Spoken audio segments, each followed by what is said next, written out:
100 بار تکرار میکنیم، باز یکی از اون طرف صداش بلند میشه راجع به مسئله شیعه و سنی و اختلافات و شکاف‌ها. چرا این کار رو میکنن؟ چرا به سود دشمن کار میکنن؟ نمیدونن که انگلیس‌ها هنرشون ایجاد اختلاف است و یکی از گسل‌ها و شکاف‌هایی که همیشه انگلیس‌ها استفاده کردن شکاف بین شیعه و سنی بود. نکنند. برادران با هم زندگی کنید. اختلاف نظر بله هست، در اعتقادات هم اختلاف نظر هست، در عقاید هم اشتراک نظر هم هست. این همه مشترکات داریم، اینا رو به کلی ندیده بگیریم بریم سراغ اختلافات. نگذارید. ما امروز فاقد امت اسلامی هستیم.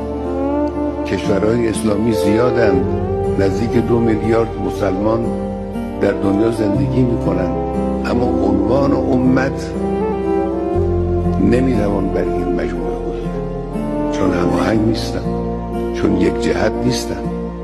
امت یعنی مجموعه انسانهایی که در یک جهت به سوی یک هدف با یک انگیزه دارن حرکت میکنن. ما اینجور نیستیم، ما متفرقیم.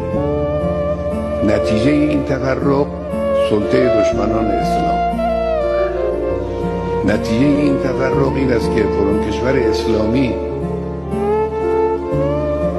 احساس میکنه اگر بخواد خودش رو نگه داره باید تکیه کنه با آمریکا.